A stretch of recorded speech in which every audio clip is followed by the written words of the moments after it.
Okay, thank you for joining. Okay, today we'll be looking at 1 second. Okay, let's do a quick recap. Okay, so what have we covered last week? Okay, especially those who were here with me last week. Yeah, shall we do a quick content recap? The faster we can recap, the faster we can end. Okay, I need to be in the airport by. We did the multiplier and circular flow last week. Yeah. Okay, great. Yeah, if you like to unmute, you can unmute. If not, you can type out. Okay, I leave it to you. Yeah, so multiplier and circular flow. Okay, multiplier. I can't even spell. I'm so excited over my trip that I can't even spell. And circular flow. Circular flow, unfortunately, is not a H. Is not tested in H1. Circular flow. Okay, so what about multiplier? For those who remember about multiplier, okay, you can type out or you can unmute. Okay, up to you. Quickly type out or unmute. What about multiplier? Do you still remember?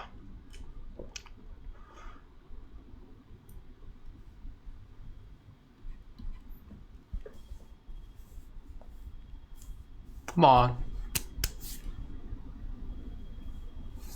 Okay, someone mentioned multiplier. MPC. Okay, we use K. Okay, so there's a lot of concept being bombarded on the chat. Okay, if you like, can put it. If you don't want DM, you can put it to everyone so that you show everyone. Also sure. Okay, also can, no worries. Okay, so your multiplier size is 1 over MPW, right? And is equals to 1 minus MPC. And essentially, when we look at multiplier size, we're looking at the extent of your AD shifting to the right. Yeah, actually you can join as well, can type as well. Okay, you're not exempted from typing. Okay, so unless you have injured your finger, if not, you're not exempted from typing. Yeah. Okay, so yes, okay, multiplier. Okay, and how let's look at MPW, right? So how can we subcategorize MPW? Do you still remember? Wait, what are the components of MPW?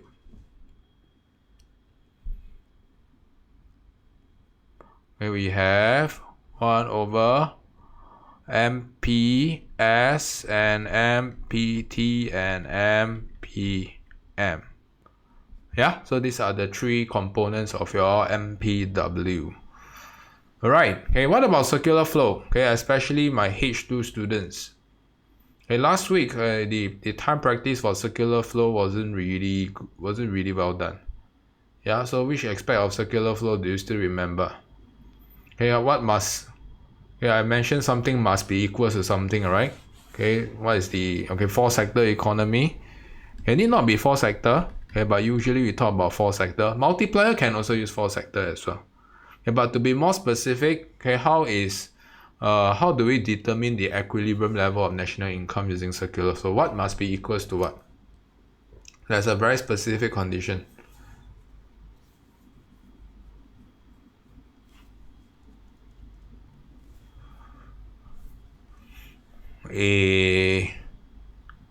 Sorry, Nino, that's not right. Okay, Nino, you're right. Ravati, not quite right. That's the adjustment process.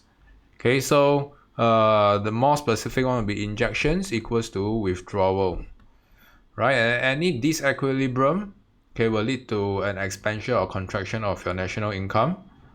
And okay, we have gone through the circular flow, right? Typo, yeah. Injection equals to withdrawal. Okay, so I just want to do a quick recap. Okay, what are the components of injection? What are the components of withdrawal? So for the viewers out there, we have covered multiplier last week. Okay, so I'll insert the link. Okay, so you can catch up with multiplier on your own. Yeah. Okay, so what was covered under injection last week? What are the components of injection? What are the 3 components?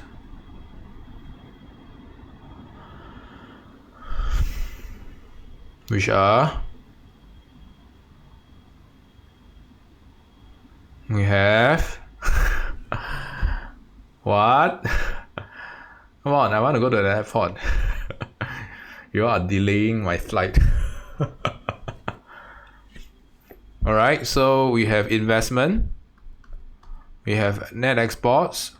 Okay, and consumer spending is not right, huh? Okay, government expenditure. Okay, consumer spending is between the household and firm. Okay, and withdrawal will be savings, taxation, and import. So circular flow, especially those who mess up circular flow last week, please revise circular flow. Exceptionally crucial. Yeah, because the way how circular flow can be tested is very systematic, very structured, very straightforward. Okay, but if you don't know how to answer, you lose out everything. Alright, especially those who didn't attempt circular flow last week. Okay, I know at least 2 ladies down here who joined the H1 class who didn't attempt the circular flow last week. Okay, please, okay, revise them on your own. Can? Okay, so with that, I'm going to move on to today's topic. Okay, today's topic will be policies. Okay, and in the upcoming series, I'll be going through policies. So, okay, let me quickly run through the learning objectives. If you have your book, you can stand by your book. Okay, although it looks a lot, okay, but actually it's quite straightforward. Okay, and you realize that once you know the problems, okay, remember we spend a lot of time, okay, drilling on the macro problems or macro objectives. So once you know the problem, okay, the policies will be very straightforward, very easy to use if you know what you're solving.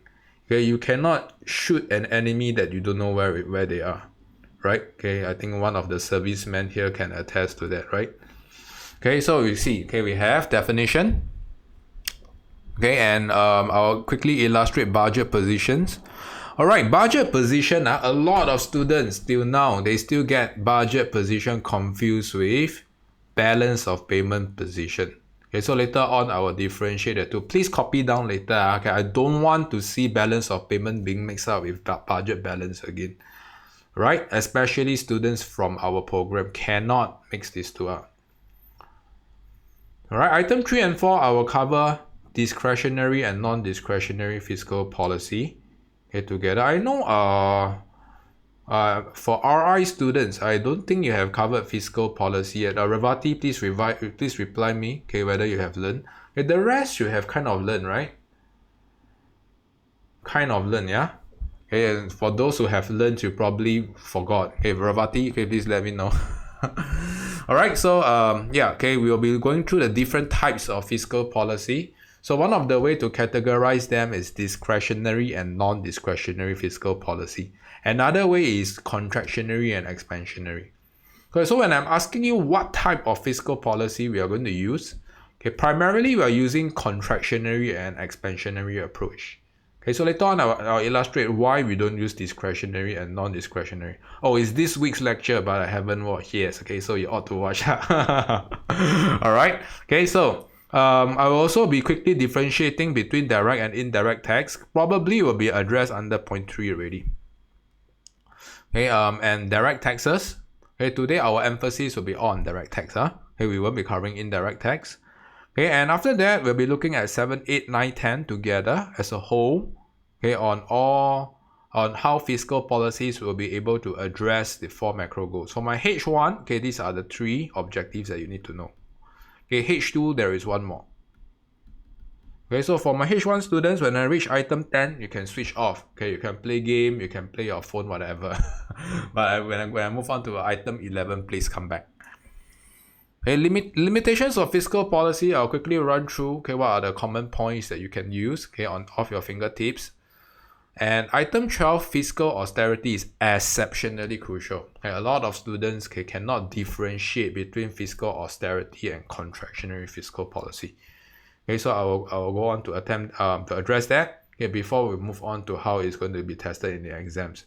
So meanwhile, okay, while I'm going through, if there are any questions, please type it out on the chat. I'll pick it up. And whenever I ask a question, please participate so that I can assess whether you understand or not. Clear? Alright, okay, so let's move on to page 95, definition.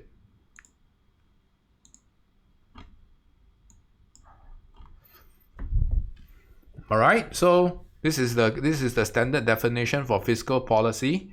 For some strange reason, for the previous batches, they like to use this word called manipulation. Okay, so manipulation. Okay, please get rid of this. Okay, we don't want manipulation. Okay, the government is not in the business of manipulating anything. Okay, so we are looking at management of government spending and taxation to influence your economic activities. Okay, and when we move on to monetary policy, supply side policy, we'll be learning more objectives. Clear? Alright, okay, I am going to move on, okay, to budget position. Okay, so this one important, please copy down. Okay, so when we illustrate budget positions, okay, we are looking at the relationship of two items. Right? Okay, so let's go through these three terms. We have a budget deficit, we have a budget surplus, and a balanced budget. Okay, so the similarity between all these three is it revolves around these two items. Okay, what are the two items that it revolves under? Do you all know? Or was it covered in school?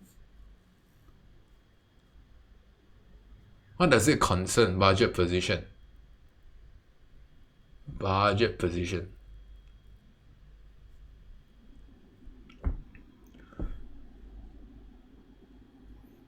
Right, it concerns what? Okay, your taxation, your tax revenue, and your government spending. Yeah, I'll put it here, T and G. Okay, so I'm going to quickly run through the signs that you need to know. When we mention that the budget is balanced, okay, it simply means that the government has planned for your tax revenue to be the same as your spending. Okay, so they balance each other out. Okay, what you intend to collect is equivalent to what you intend to spend. So what does a budget surplus tells us? Okay, what is the inequality sign between taxation and government spending? Is it still equal? What is the sign? Okay, so your taxation, your tax revenue must exceed your government spending. Okay, likewise, a budget deficit, we are looking at tax revenue, okay, being lesser than your government spending. So far, so good. So I'm going to go on to illustrate, okay, how is it related to expansionary and contractionary fiscal policy. I'll just briefly touch on that. Later on, I will talk more about that. Okay, so from a balanced budget, you can see that in order to achieve a surplus, there must be higher tax revenue collected or a cut in your government spending. Okay, so these two has a contractionary effect. Okay, later on we can also see that your budget deficit or your budget surplus has effects on your fiscal austerity as well.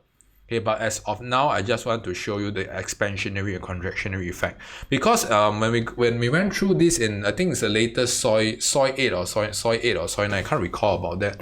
Okay, a lot of students get the budget position question messed up. Yeah. Okay, so especially the Indonesia question, if I'm not wrong. Likewise, okay, if your taxation is lesser than your government spending, it means that there is a fall in tax revenue and or increase in government spending. That's why there's an expansionary effect.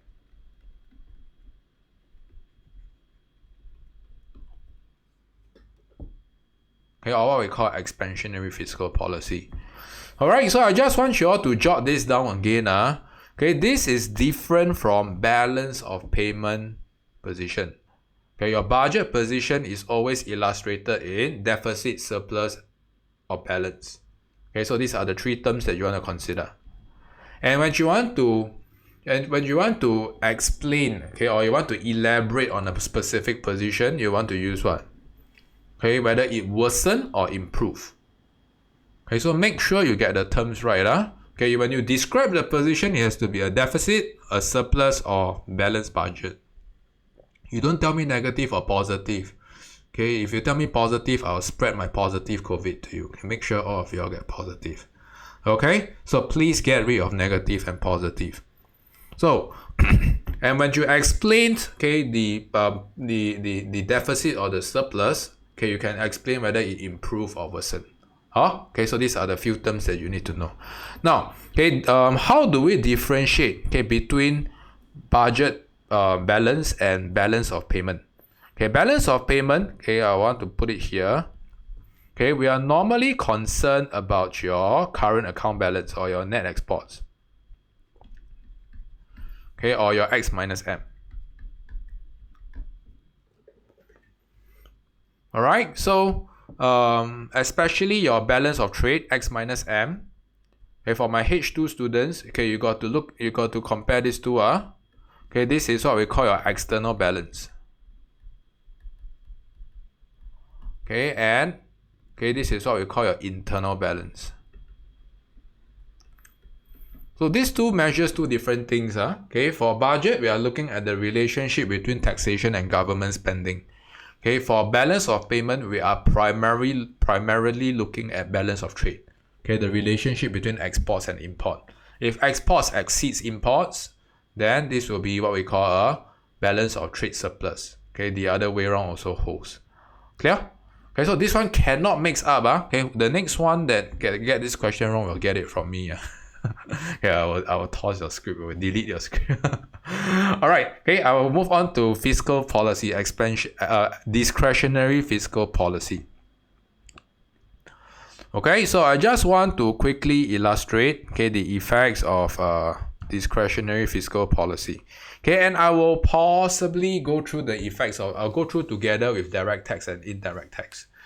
Okay, so the very first thing that I want to illustrate, okay, is direct tax and indirect tax.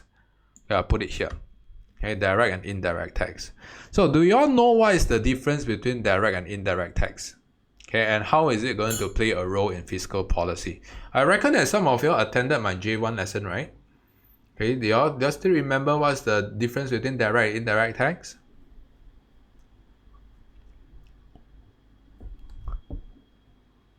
Still remember? I know that at least there's a handful down here that attended.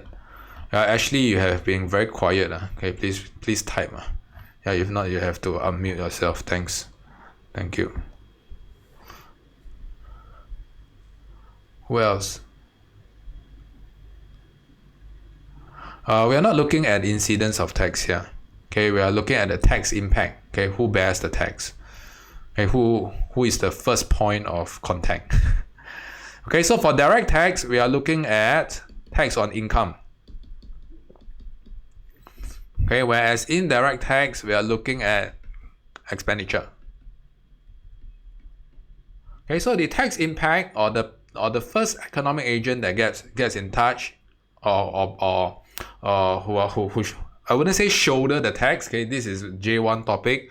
Okay, but like I say, tax impact means who is the first economic agent that gets involved in the tax. Okay, so you can see that this is producer. Okay, and for direct tax, it will be household and firms. Okay, household will be taxed on, okay, it will be taxed on your household income. Okay, something like your personal income tax. Okay, I'll call it PIT. Okay, for firm, we are concerned about tax on their profit or corporate income tax. Okay, so let me repeat. Okay, a direct tax is a tax on income and profit. Okay, it has direct effects on household and firms. So in micro, okay, we are concerned about indirect tax. So normally we shift the supply curve.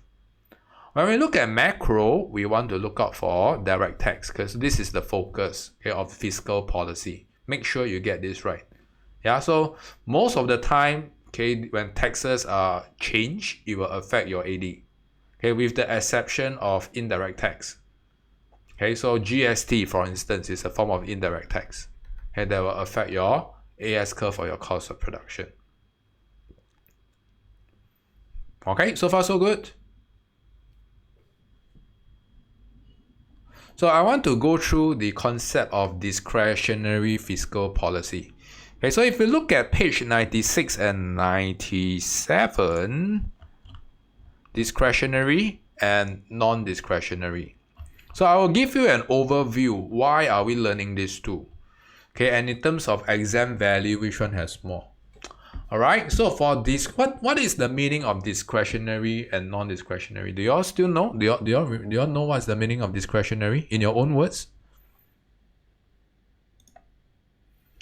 In your own words, what is discretionary and what is non-discretionary?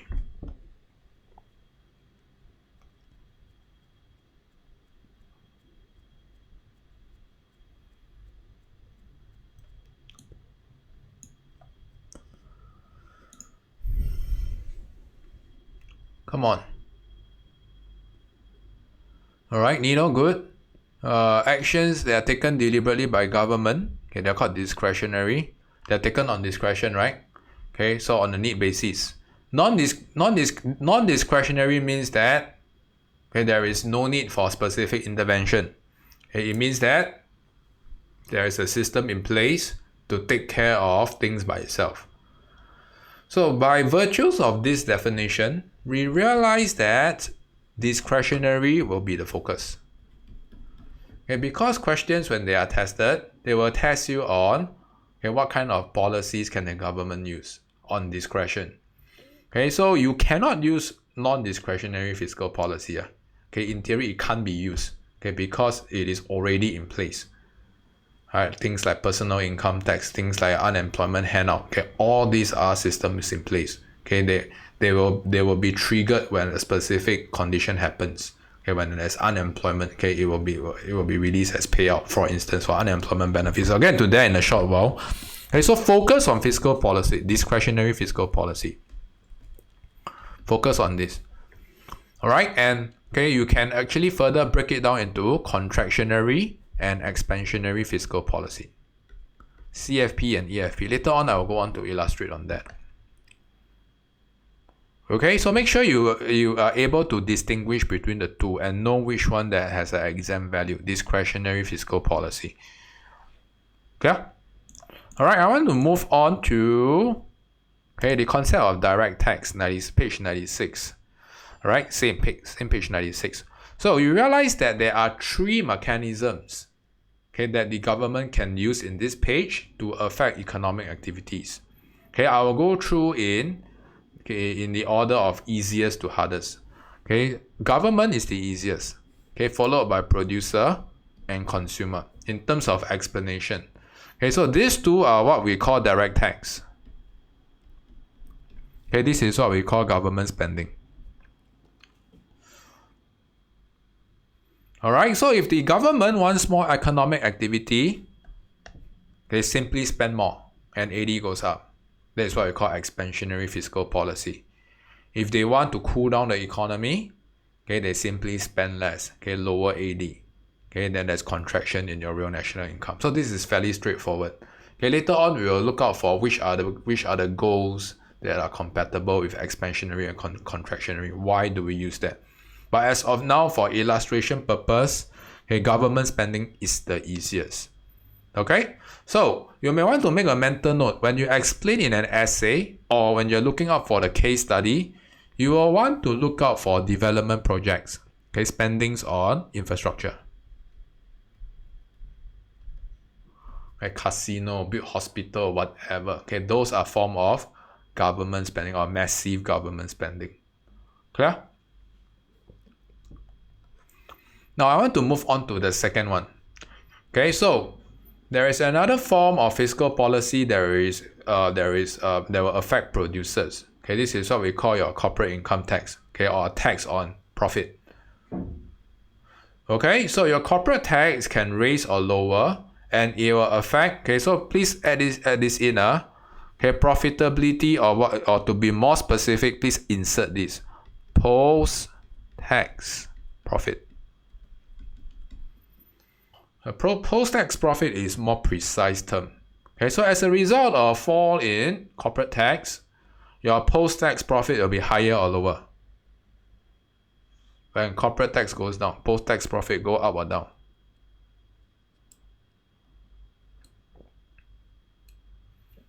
Okay, so it goes up. Okay, and when post-tax profits go up, okay, this will lead to higher investment and higher AD. So some of the students were asking me, Mr. Teo, what are the keywords that we need to use? Now I'm telling you right now, post-tax profit, okay, is an important keyword. So when you want to relate, okay, corporate tax to AD, make sure you don't skip this keyword. okay, and how it affects investment. Okay, post-tax profit. So the hardest is actually personal income tax. Personal income tax has a lot of illustration.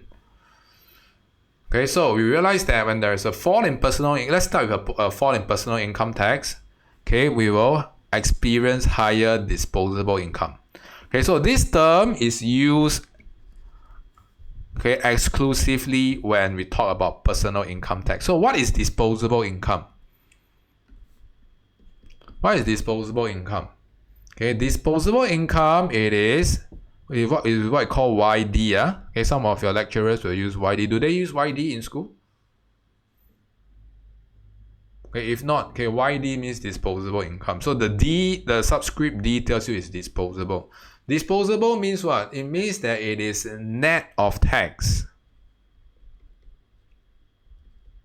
and transfer payment.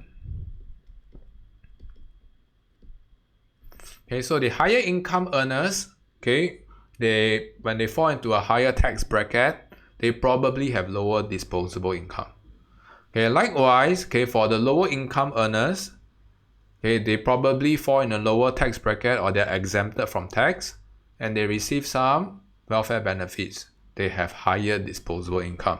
So you see that tax has these redistributive effects in terms of income, especially when we look at inclusive growth. Hey, sorry, I digress, okay, but I just want you all to make sure that you know what is disposable income.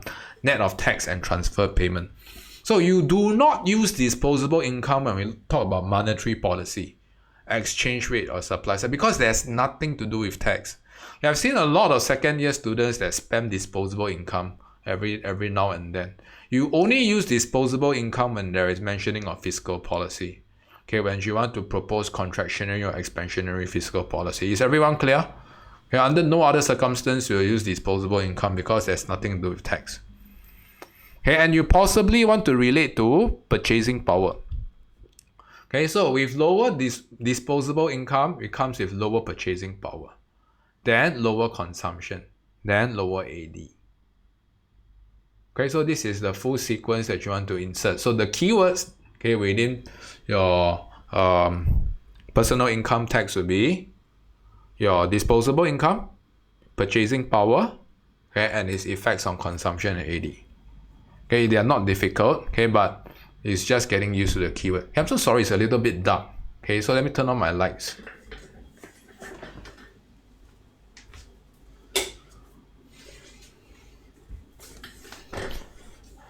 So item 2 and 3 are what we call direct tax, the effects of direct tax on AD. Okay, so far, any questions for me?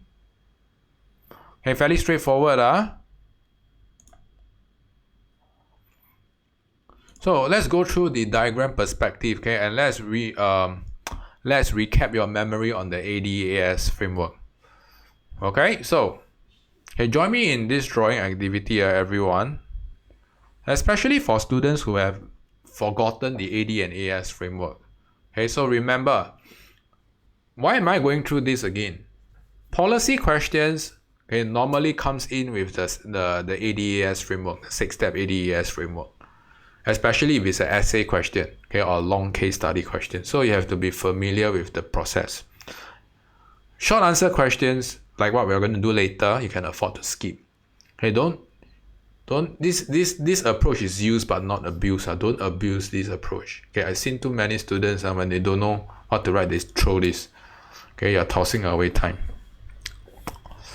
Alright, so remember, okay, when we want to illustrate, for instance, what goal do we want to achieve with higher government spending? Okay, so later on we'll learn that the objectives that will come together with government spending will be what? Actual growth and lower unemployment. Okay, so I'm just going to illustrate the expansionary effect, okay, or how to elaborate on this. Okay, so let's start on the Keynesian region. Okay, can you join me? So last week, I remember, do you all remember that we went through the multiplier process, right? Okay, so we do not need the full multiplier process here. Okay, all we need to is just to have a simplified one. So I'm going to show you how to include a simplified one. Alright, so the first step, Okay, within the ADS framework is to identify the component of AD. So in the extract or in the case study, they will tell you, oh, there is higher government spending. Okay, then you have to identify that as a component of expansionary fiscal policy. Okay, next you got to identify the direction of your AD. So in this case, okay, when there is more government spending, AD will increase.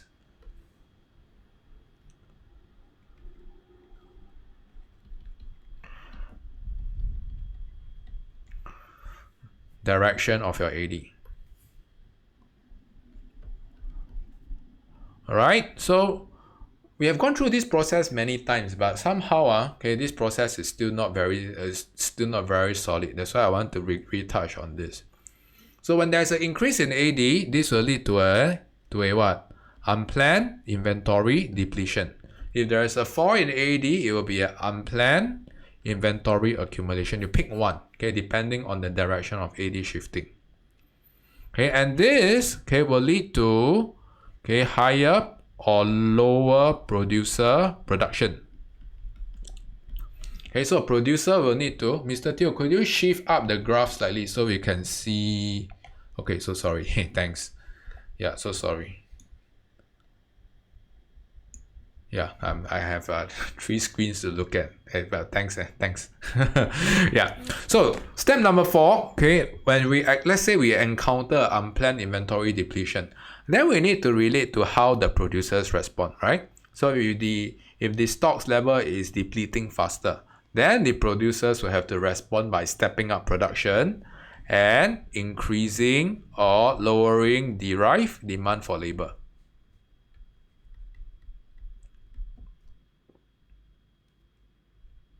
Okay, and this will drive up household income. Okay, I'm so sorry, my head is blocking. Okay, household income. So the trigger for multiplier process is, remember, household income must go up. Alright? Then, it will trigger multiple rounds of AD increasing. Okay, so you can see, from AD0 to AD0 prime, we are looking at the first 4 steps. Okay, then the subsequent AD increasing to the right. Make sure it's lesser than the first shift. It must be lesser due to withdrawals. Okay, so step number 5, you want to illustrate the multiplier process. So the multiplier process, you can afford to simplify it. Okay, you can look at the presence of induced spending. Will lead to multiple rounds of spending and respending. Okay, that's the keyword. Okay, and your AD will increase by multiple times. Okay, and your reverse multiplier can also happen the other way around. Can be a reverse multiplier. Lastly, remember to link to your goal. Okay, this is very critical. So if the question tells you, I want to lower unemployment, then you want to show that unemployment. Okay, let's complete the full swing of your AD. Okay, so the dotted lines will be all your summation of your induced consumption. Okay, so depending on what the question asks, you remember to link back to the question. If the question asks you, how does expansionary fiscal policy reduce unemployment, then you want to illustrate that the unemployment is reduced from Y0 to Y1. If the question is asking you about actual growth, you can use that your actual growth or your income level increase from Y0 to Y1. It's the same. It is just tweaking of what is the question. What does the question want? So I want you all to note these 6 steps. We have gone through this in ADAS before. But it is step 5 that is exceptionally weak. Especially for students that are not familiar with the simplified multiplier process. So you will see this in our answer key very often starting from now. So I just want you all to focus on that. If not, you can look out for the ADAS content lesson. I've gone through the simplified multiplier process there. So the whole idea is to show you an example of how fiscal policy can fit into the 6 steps. If it is not higher government spending, then it could be direct tax. Yeah, so in that case, okay, item 1, you probably need to spend some time to expand. For instance, lowering of your corporate tax will lead to higher post-tax profit and higher investment and higher AD. Okay, so you can see that, okay, this loop down here, okay, falls under step 1. Okay, and higher investment and higher AD falls under step 2. Okay, so step 1 can change, okay, depending on what the extract gives you. But pretty much everything follows the same flow or the same process. Yeah. So with this, okay, I am going to move on to non-discretionary fiscal policy. So by the nature of non-discretionary, because it cannot be used, and therefore, okay, the exam value is likely to be lower. Okay, but for my H2 students, I do see automatic stabilizers question coming out. Okay, it is not common, but there is a remote chance of it coming out, especially in prelims. Okay, so make sure you know how this works. I'll go through the limitation later. So non-discretionary fiscal policy, or what we call automatic stabilizers, okay, they are in place, okay, let's go through the purpose. Okay, they are not intended by changes in government spending. There's no intention to change government spending. Okay, and they actually don't want the economy to fluctuate as much. So how do we actually illustrate this? You can see this like a seesaw. Alright, so for instance, okay, when there is unemployment, so let's say there's a recession.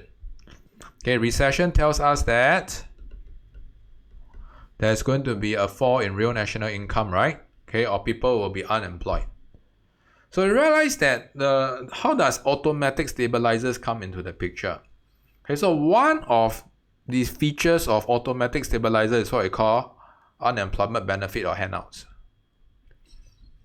So whenever there is massive unemployment or fall in real national income, then you realize that government will spend in the form of transfer payment. Okay, so when government spend in the form of transfer payment, this will lead to higher disposable income. Remember, I mentioned the concept of disposable income, net of tax and transfer payment. So when there is transfer payment, there's welfare handouts to people who lose their job, disposable income will go up. Okay, and this will lead to higher consumption. So we can see that this sort of cushion or mitigate the full extent of your AD falling, or your recession. Right? So people still have replacement income. Okay, probably not as much as when they're still employed. Okay, but it probably still can get them to spend a little bit. Okay, primarily for welfare countries, you don't see unemployment handouts in Singapore. Okay, Singapore is not a welfare state. Okay, if you're out of job, means you probably live on your own savings. Yeah, so for all of you out here, you probably want to consider relocating to welfare states. Okay, like Australia. Australia is a welfare state. Okay, but that being said, the tax rate there is also going to be higher. There's no free lunch. Likewise, you realize that when the economy is expanding too fast. Okay, let's go through the opposite. Okay, I will show you how does the seesaw work. So just now when we realize that when the economy goes down, it will be balanced out by higher consumption, right? Due to higher disposable income. Do you see the seesaw effect? So now it balances back again. So same thing, when the economy is tilting towards inflation, or where there is too much overheating, too much activities, too much spending, when your spare capacity is exhausted, when people are earning higher income, then some of the higher income earners will fall into the higher tax bracket. When they fall into the higher tax bracket, they'll be taxed more. So disposable income will go down. And this will dampen consumption. So you can see that there is always a dampener. Okay, so in this case, okay, this is like your bicycle brake, right? When the bicycle is speeding too fast, then the brake will automatically. This is you don't press it, okay. This brake, whether you like it or not, okay, if you are too fast, the brake will apply automatically. Then it will slow down. Okay, you can see that like that. Okay, automatic brake. So far so good. So all this, there's no need of government to intervene. Okay, it's already in place. Okay, in the economic system. Okay, all the market economies will have progressive income tax. I'm not too sure about North Korea though. Yeah, North Korea, I don't think they have. Yeah, a socialist country, I don't think they buy into this. Okay, but anyway, okay, my job here is not to discuss economic systems here. Okay, but okay, from exam purpose, focus on discretionary fiscal policy a bit more than non-discretionary. Clear? All right, okay, I will move on. Okay, so don't sleep. These 4 slides are the most important, okay, on how to solve problems. So fiscal policy and economic growth, right? So first of all, okay, we need to deduce what kind of fiscal policy do we need. And I ask you what kind are we looking at? I just covered this earlier on. Can you all type out? What kind of fiscal policy can we promote economic growth?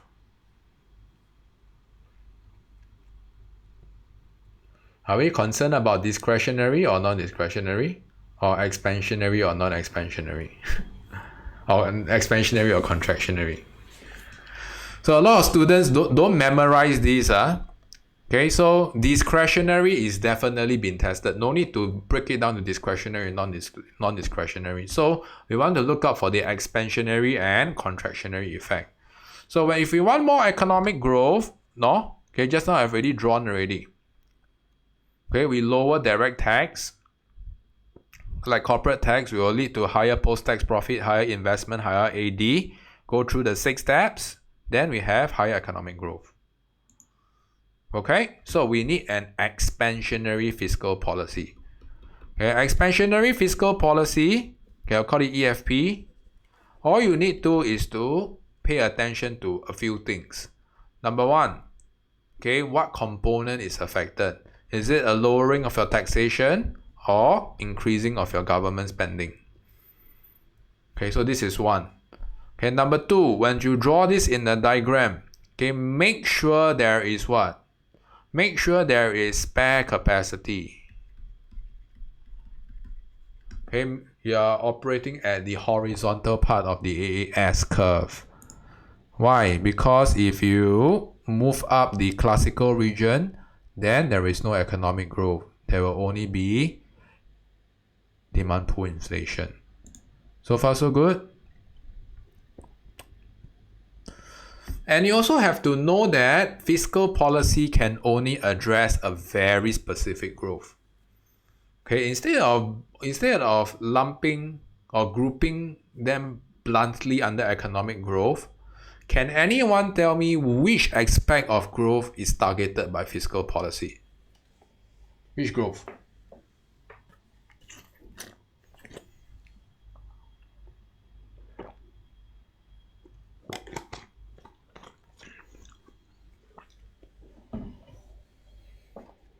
Good, Pravati.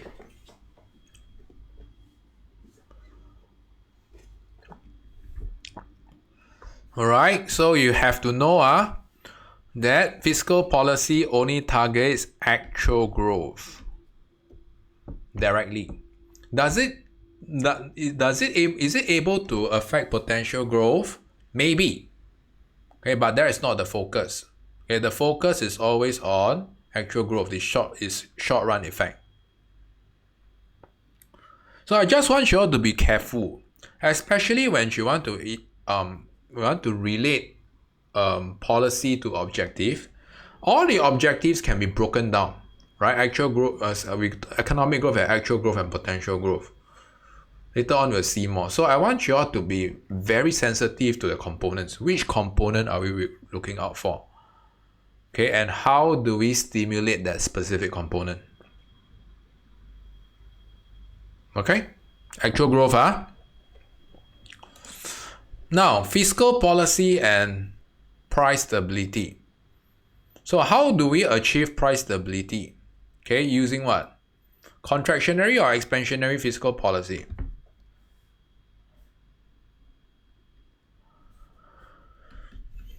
Type out.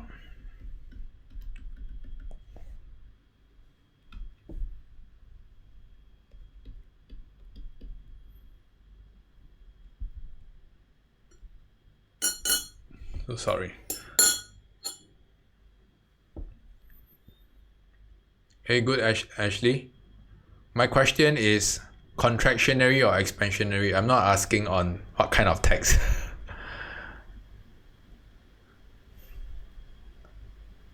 But good attempt. So remember, okay, we always go through this thought process. Whatever objective we want, we have to think through whether is it expansionary or contractionary. Okay, and through expansionary and contractionary, then we decide what are the different subtypes of fiscal policy that we want to use. Okay, is it influencing your tax or your government spend? Hey, nobody replying me. Only one. Actually, good. Okay, contractionary. We want to lower economic activities. So now, okay, this is the easy way. Okay, we think from front to back. Now, I want you all to think through what is the assumption behind this in order for price stability to happen. Okay, an A student must be able to question the assumption. There are two assumptions here. If you can get this right, you're probably on track to go for A levels really. Okay, so what are the two assumptions here?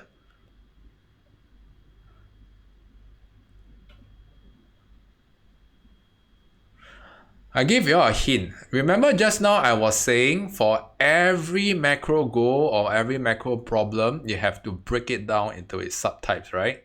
So what is the other form? What is the other better name of price stability? We're looking at inflation.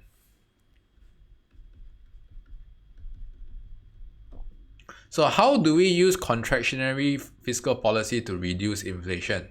Or in other words, okay, what are the assumptions that we need to put in place in order for inflation to be reduced by contractionary fiscal policy? So this is the hardest part, right? But I will show you that it's actually not very hard. Okay, if you are sensitive to what are the different types of inflation. So now what are the different types of inflation? Okay, Ravati, good. Okay, but this incomplete Ravati, you got to state specifically in full.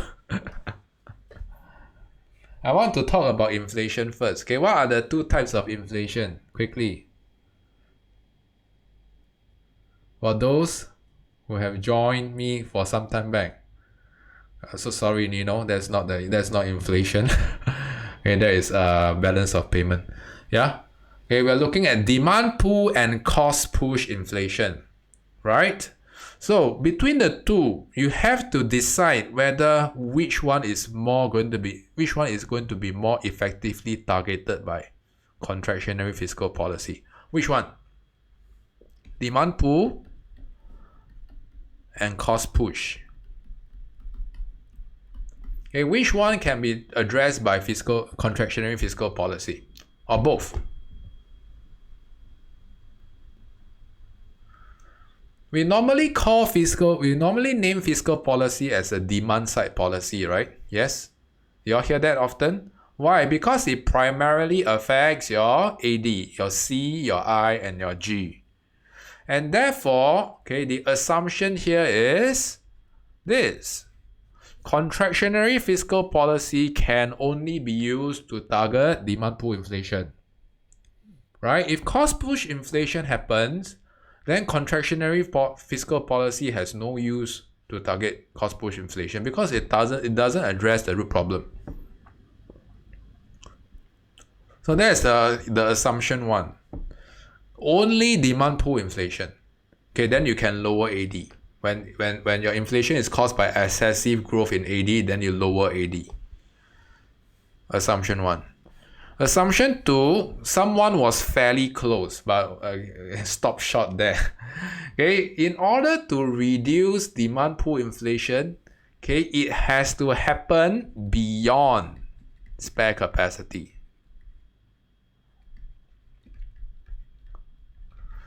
Okay, so the fall in AD has to be beyond your spare capacity. So you have to be at the intermediate or the classical region in order for a fall in price to happen. Okay, if you are at the spare capacity portion, a fall in AD will not lead to a fall in price level. Okay, so you're not going to achieve price stability. So far, so good. So there is a cheat sheet at page 98. Okay, so I'm just illustrating what are the tools that we use, contractionary and expansionary policies, and what are the assumptions behind all these 5 objectives here. Clear? Alright, likewise for deflation, then you need to use expansionary fiscal policy. Okay, and the assumption here is the deflation is due to a fall in AD. Okay, or what we call a malign deflation. Then we promote more AD, expansionary fiscal policy. Okay, and you have to spend beyond the spare capacity in order for price level to go up. Alright, I'm going to move on to unemployment. Unemployment is fairly straightforward. But now, if we want to reduce unemployment, what kind of fiscal policy do we use? Quickly. It shouldn't take you more than 3 seconds.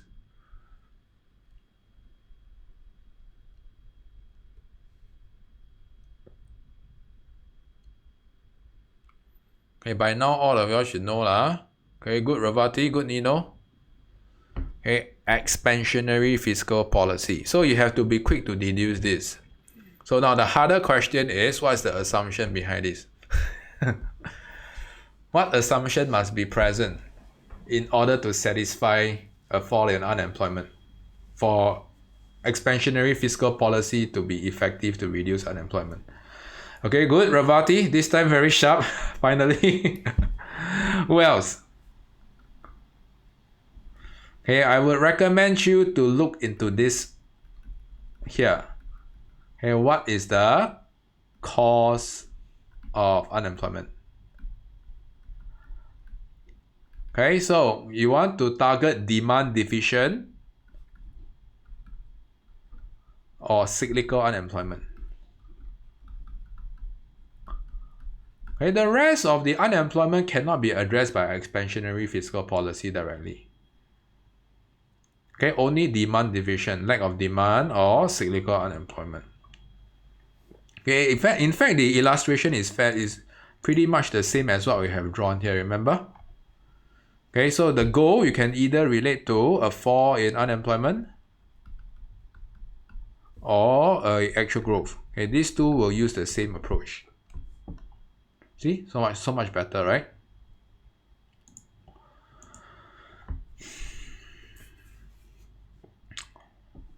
Alright, the last one. My H1 student can switch off, and move on to limitation. H2 students. So this is the exception where you no longer use contractionary or expansionary fiscal policy. I want to repeat one more time in case I wasn't clear. So the exact term to use here, won't be contractionary or expansion. I wouldn't say won't be, but there is another group down here, or another term that we use, to describe. So I just want to point out quickly, for balance of payment, there are a few assumptions we need. So we are assuming that this is a current account and a balance of trade deficit. So this is the key assumption. So in order to correct a balance of trade deficit, we can use fiscal policy. But the term fiscal policy is no longer used directly, but is used in another way called expenditure reducing policy. Okay, why is it no longer contractionary or expansionary? Because we are no longer our goal is no longer actual growth or unemployment. Okay, our goal is to correct, okay, a balance of trade deficit, or what we call X minus M. Okay, so if you realize that, okay, your balance of trade is consistently in a deficit, okay, you want to reduce your import. Okay, expenditure reducing policy, okay, can reduce your import. So coincidentally, a contractionary fiscal policy has the effects of reducing import. I'm going to show you how. So let's say, okay, if you want to reduce imports, you can go through this approach. Okay, a rise in your personal income tax will lead to a fall in disposable income. Okay, this is consistent with what we have covered earlier on. Fall in purchasing power. And instead of relating it to consumption, okay, we want to relate to fall in demand for imports. Okay, because okay, your demand for imports is going to respond to your disposable income as well. Okay, so when there's a fall in demand for imports, okay, we are able to correct your balance of trade deficit. But at the same time, the unintended consequence is there is a contractionary effect on the economy. Okay, so we don't use contractionary fiscal policy here. Okay, that's not the right term to use. Okay, so the correct heading to use is expenditure reducing policy. Okay, to correct a balance of trade deficit here. Alright, so for my A students here, okay, there is an assumption here.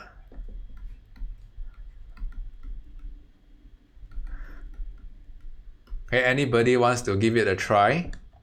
Okay, what assumption do we need to justify a fall in demand for import? So, in other words, does a fall in disposable income necessarily leads to a fall in demand for imports? Good try, but no. Okay, but yeah, you attended the lesson before. Okay, the lesson is J1 lesson 6. Good try, but no. Yeah, so what is the assumption here? Does a fall in income necessarily lead to a fall in demand for imports? So for my H2 students, okay, the assumption is you must assume, okay, YED to be greater than 0. It has to be a normal good. So when there's a fall in income, there's a fall in demand for imports. When there's a rise in income, there's a rise in demand for imports. It has to be a normal good. An inferior good, okay, will not work here. Okay, so if you want, you can state this assumption.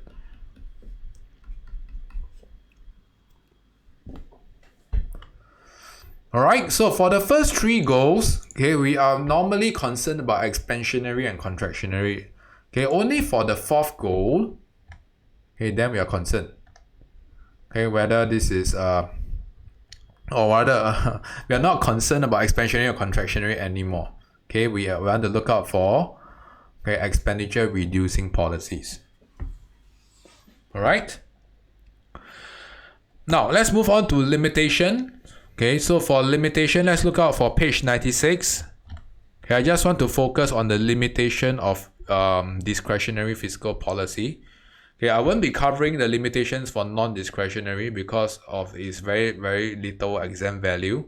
Anything that you are not sure for the non-discretionary side can stay back and ask me later.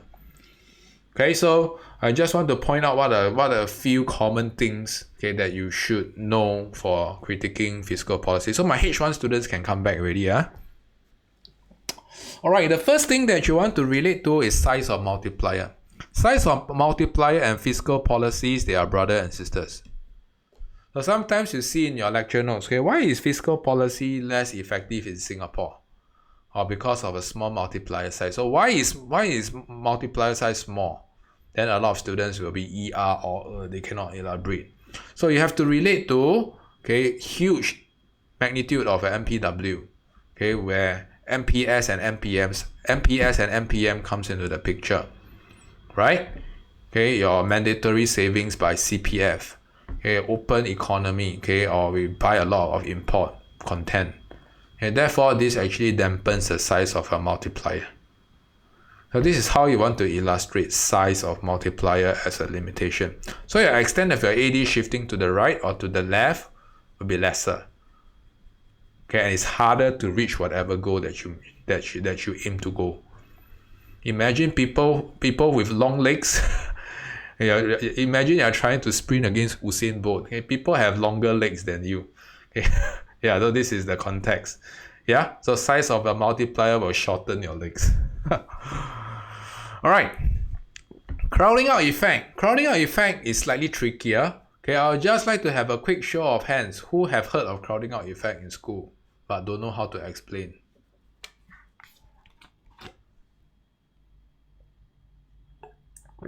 Great, Nino. Didn't hear of it before, sure. Okay, so this is probably the first time, won't be the last. Alright, crowding out effect is a concept of a particular component, or economic agent benefiting at the expense of the other. Or what we call crowding out, the benefits of others. So in this case, we are looking at two agents down here. Government and private firms. I'm going to show you how it works. It requires you to have a slight knowledge of monetary policy. If you don't have, it's fine. We'll retouch on that in a short while when we go on to monetary policy. So for instance, when there is increase in government spending, there is funded by debt or public borrowing. So this is the assumption. It has to be funded by debt or public borrowing. This will result in a higher demand for loanable funds. What happens when there is a higher demand for loanable funds? You realize that banks will experience what? Will experience a higher upward pressure on your borrowing costs. Because banks they have limited deposits to lend out, right? So when there's higher demand for loanable funds, when they have to allocate more resources and lend it out to the government, then they will have lesser to lend it out to the rest. So in order to allocate scarce resources, in terms of who to lend to, borrowing costs will go up. And when borrowing cost goes up, this leads to a fall in investment. Or private firms or private investments will be crowded out by the public sector. They will not have access to credit because of higher borrowing costs. So in a way, you can see that the public sector has actually crowded out the private sector.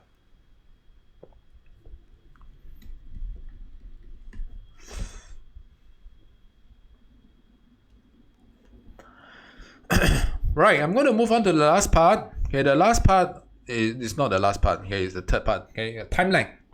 A lot of students will tell me time lag. Oh, fiscal policy is not that effective. Why? Time lag. Full stop. So whenever you illustrate time lag, you have to go further.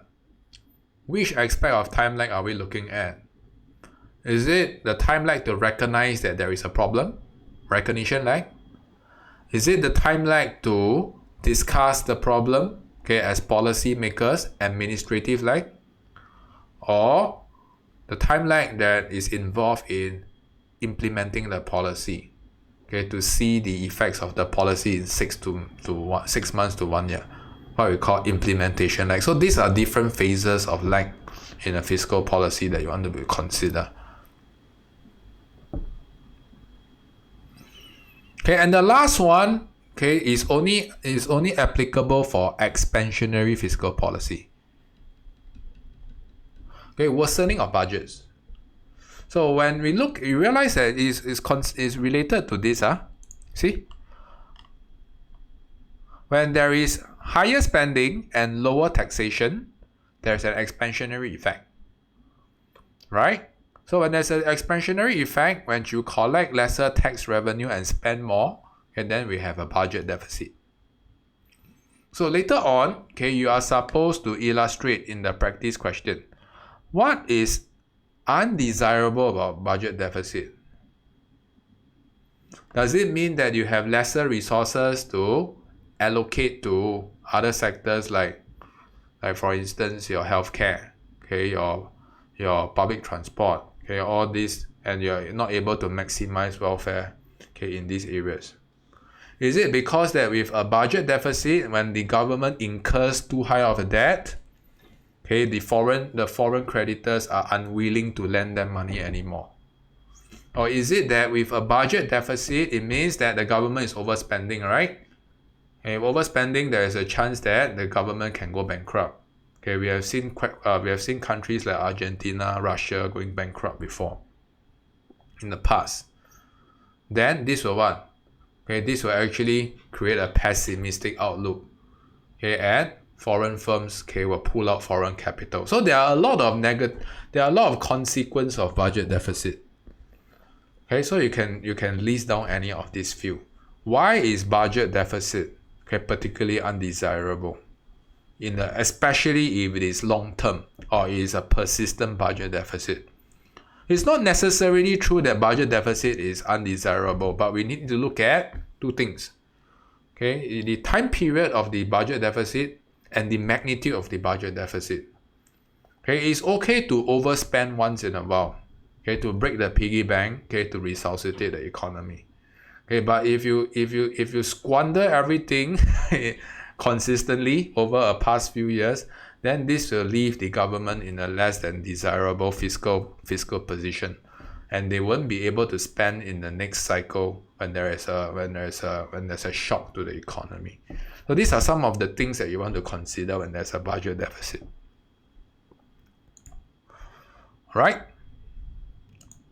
All right, fiscal austerity. Okay, if you read page 101, okay, you guys can take a look quickly at page 101. Fiscal austerity. Okay, what is the difference between fiscal austerity and contractionary fiscal policy? You have to differentiate. Okay, this is an increasingly popular question that is tested. Okay, fiscal austerity, we are concerned about reducing debt level. Okay, and when we look at reducing debt level, okay, it has the same effect of aiming for a budget surplus. Right? In order to reduce the government debt level, they have to intentionally spend lesser, or they will have to raise external tax revenue to cover, okay, whatever external or internal debt that they incurred. Okay, so the primary objective is to reduce debt level. But what's the key difference? Okay, so the key difference lies with the intent.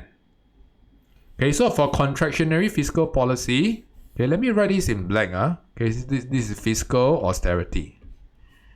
Okay, so for contractionary fiscal policy, although the means is the same, we raise taxation level or reduce government spending, but the intent is different. Okay, what is the intent of contractionary fiscal policy?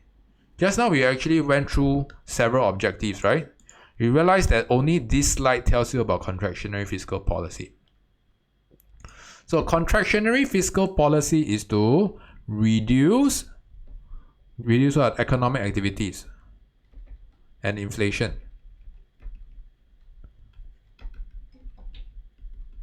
So these two are different. Okay, so the first one is to reduce debt level.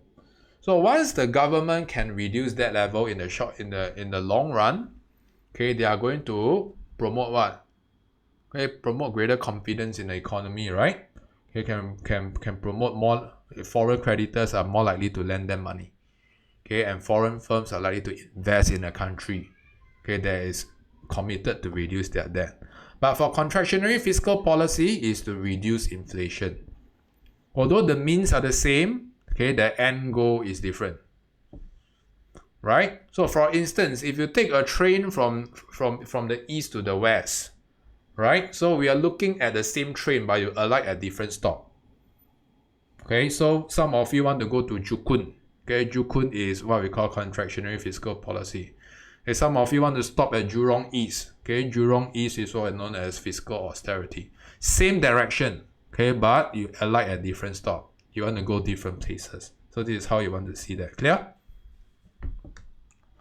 So make sure you're able to distinguish the intent, okay, what the extract or what the question tells you. Fiscal austerity or when there's presence of inflation, then contractionary fiscal policy. So I'd just like to wrap up. Okay, for exam purpose, make sure you're able to relate to the keywords of direct taxation on household and firms. Okay, knowing when to adopt expansionary fiscal policy and contractionary fiscal policy and when not to. Okay, for my H2 students, especially when we talk about the fourth goal, balance of payment, you want to use expenditures reducing policies. Know when to use the full ADAS framework and when not to, especially for short answer questions, don't use that. And know the constraints and unintended consequence, conflict of goals when adopting fiscal policy. So earlier on, I've listed a lot of constraints.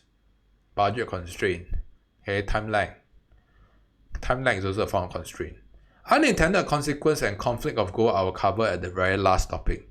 You realize that when we adopt fiscal policy to achieve a specific goal, it may come at a consequence. For instance, if we want to promote actual growth, we want to spend more. Okay, this can come at the expense of incurring a budget deficit. Right?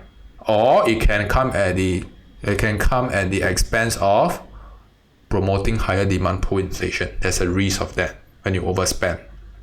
So I want you all to be sensitive to unintended consequence or conflict of goal when we reach the last final topic, okay, of the macro series. Yeah? Right now it's not the time, okay, but all these can be studied all together as a whole. So with this, okay, I'm going to not call it a day yet. Okay, I wish I could have called it a day, okay, but there is still time practice. Alright, so I would like all of you to go for a real short break. When you are back, okay, we can kickstart with the TP, clear? Okay, so turn on your webcam when you are back with the exception of Revati.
Alright, ladies, when you are back, okay, please turn on your webcam.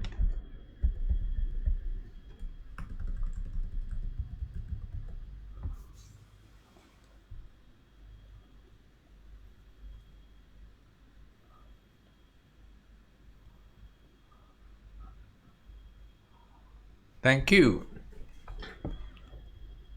So with this, okay, please look out for lesson 19. Okay, this is your practice folder. I hope you all are seeing that.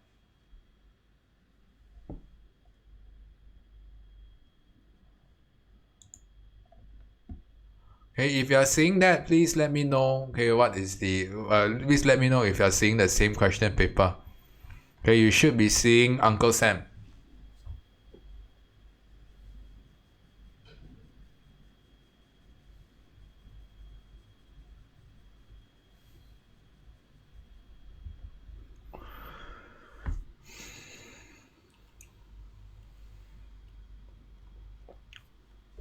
Hey, thanks, Reina. What about the rest? Okay, are y'all seeing the same question paper? Okay, Ravati, okay. Alice, Ashley, and Lino. Okay, great. Ashley, yeah. Lesson 19, So, this is not a difficult case. I just want to give you all a small hint. Okay, so for the last question, explain whether. Right? You see the word whether, Okay, make sure you address this as a thesis and antithesis. Okay, considering that there is 4 marks, you can break down into 2 marks each. Okay, so you want to illustrate that it's a concern and it's not a concern. Okay? Okay, so with this, okay, I would like to kickstart today's session. You have 15 minutes to complete this assignment. Okay, when you are ready, you can start right now. Okay, let's go.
Alright, time's up. Stop writing. Thank you for joining me in this time activity. So when you are ready, please turn on your webcam and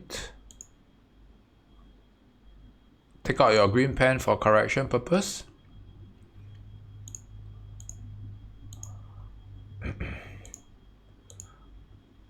Alright, so I will be going through right now, okay, and you can join me in the correction activity. And if I'm too fast and you miss out the correction, then you can probably catch it up on your own, okay, in the LMS, okay, the answer key, I've just activated that. And your submission timing for today will be 6:45. Okay, anything later than 6:45, okay, will not be entertained. So with that, okay, let's look out for the answers. With reference to table 3, describe the trend of the US budgetary position between 05 and 08. Yeah, okay, give me a second. I probably show the question paper back. Okay, describe the trend of US budgetary position between 05 and 08. Yeah, so I mentioned before, budget position questions are very specific. You tell me increase or decrease, okay, I'm going to throw the paper back at you. Positive and negative the same. Okay, so please use the correct terms. Yeah, so the correct terms that we should be looking out for is a deficit. And you want to talk about what happens to the position, what happens to the deficit position. Okay, so between a particular year, it has worsened. I think one of the students brought up improvement. Is there an improvement? Yeah, between 1.5 to 1.6, there's an improvement. You can also talk about that. Okay, if not 1.7 to 1.8, there's a worsen of the deficit. Okay, so I'm looking out for keywords such as deficit and surplus and improvement or worsening. If you bring up improvement or worsening, you bring out the time period. Clear? Now, okay, any questions? Must it be stated in a percentage? Okay, that's a good question. Okay, I put here, use the percentage given. Okay, so you can actually quickly tabulate here. Okay, it's 1.7%, right? So on a good, okay, so just now one of your must we state it on percentage? On a good day, you probably will still get the full credit because the concept that is tested here is worsen or improve. Yeah. Okay, but on a not so good day, then the examiner will want to see by how much it improved or worsened, which can be tabulated from this specific column down here. Oh, okay. So try your best to insert. So let's say if the extract doesn't give you this, then don't need to use lah. Okay, but the extract gives you this, then try your best to include that in your answer. Okay, clear? Questions? If you have questions, please type it out. Okay, I'll pick it up from the chat. Right, account for the trend observed in C part 1. So a lot of students will be telling me this. Oh, because there is a budget deficit, because T is smaller than G. So this is what I often see in the scripts. Okay, T is lesser than G. Therefore, there's a budget deficit. But don't forget, there is an extract planted, okay, in the question. And you are supposed to identify, okay, what are the factors that leads to a fall in T or an increase in G. So this is what the question is testing. The question is not testing you this because this has already been addressed in C part 1 already. So the question is asking you what are the factors that cause T to go down or G to go up. Alright, so I want you all to list one factor each. One factor each from extract. If you didn't use, then this is probably a good time to use now. What is the G factor from the extract? What is the T factor from the extract?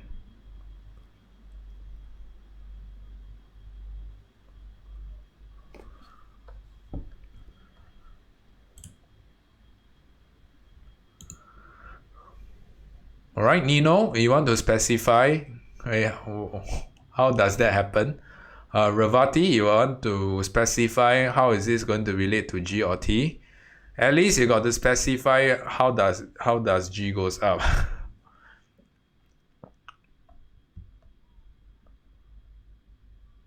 Remember, we are supposed to We are supposed to illustrate from the extract. Okay, so Nino, good, yeah? So you can see that there is increase in government spending in war financing. So this is what we are referring to. Okay, listing down of the factors. Okay, not merely telling me increase in G or fall in T. Okay, so government purchase of banking assets will lead to an increase in G. Okay, so fall in tax revenue due to lowering of taxes to avert the economic activity, avert the economic meltdown, except. If not, you tell me that in the extract, I believe they mentioned something like recession. Is there a recession? That's fine, recession. Okay, don't have recession. Okay, but you can actually infer from the extract, okay, that there is a recession. Okay, and if you illustrate that the government has lesser tax revenue to collect, okay, I'm also going to accept that. Okay, so the concept that is tested here is how can we use case material to substantiate an increase in G or fall in T. Right? Okay, we are not concerned about a mere increase in G or fall in T. Okay, but what are the factors?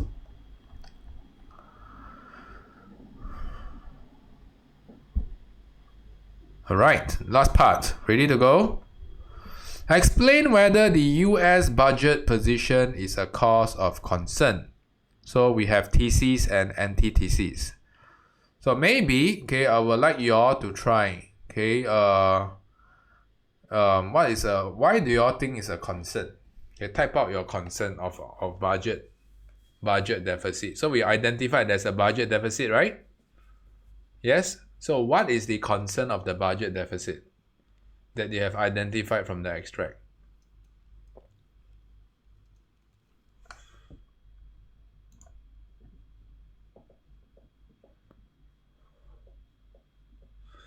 Okay, good, Ravati.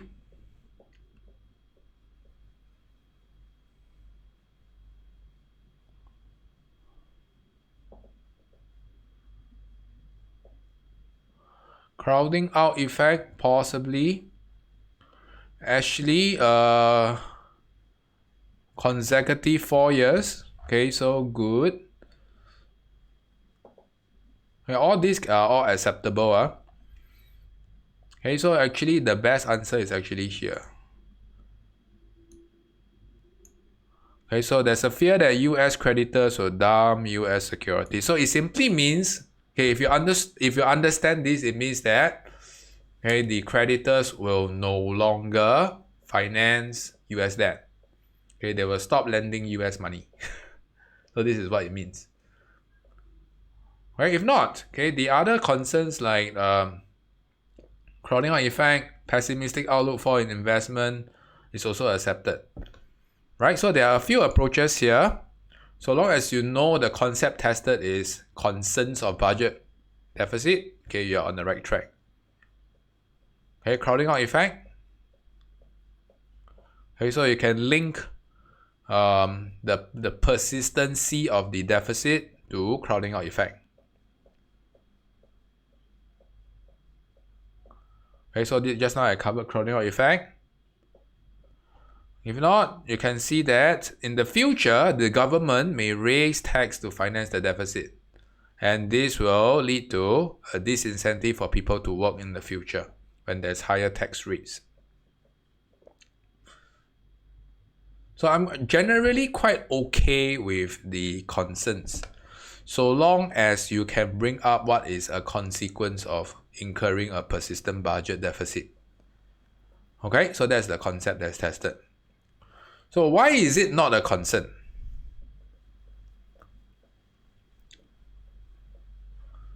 Now let's look at the extract.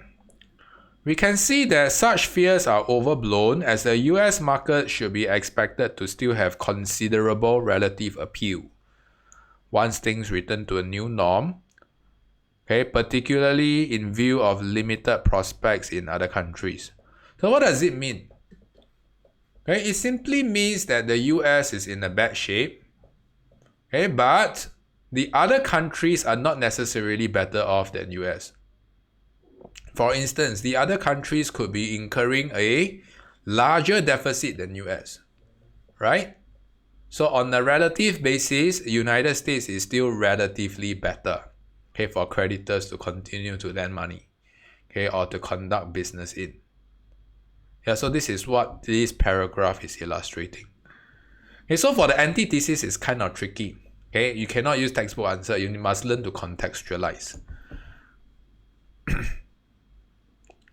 So you can either justify by talking about the size of the deficit, it's less than 3%, and considering the small size, the small debt to GDP ratio, foreign creditors are still willing to lend.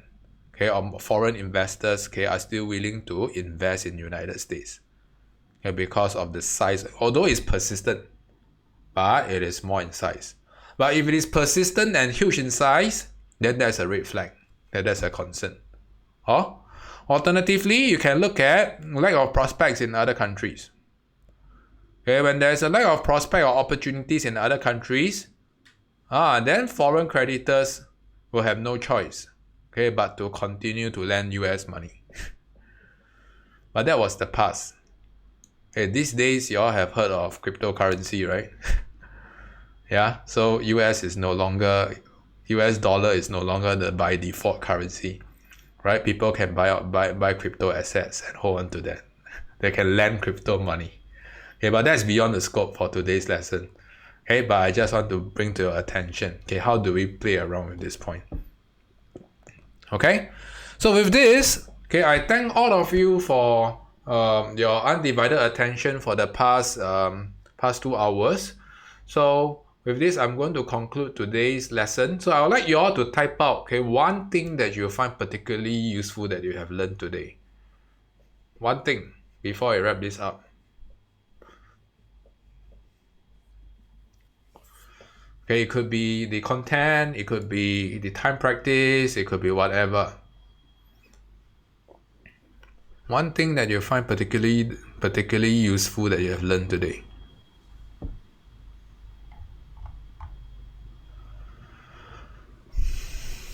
And then we'll call it a day, quickly.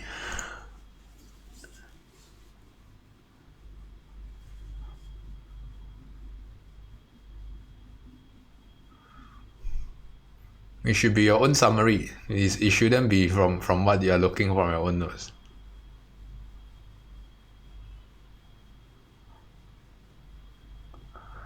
Okay, so yes, you need to contextualize with effect to the sources for information. Yeah. Of course, fiscal policies is what we learned today. So which aspect? Come on. Content. Okay, because it's new, you will no longer be new. Okay, so for students who haven't learned, make sure you are going to marry what you learned here and what you learned in school. Keywords required when explaining tax. Yeah, direct tax, especially your personal income tax and your corporate tax. ADS framework. Yeah. Okay, so with this, okay, I hope all of y'all have learned, take home something useful for fiscal policy. So when I'm back, okay, from my trip, okay, we'll move on to monetary and supply side policies. If you have questions for me, please stay back and ask. If not, okay, I give thanks and we'll stop recording.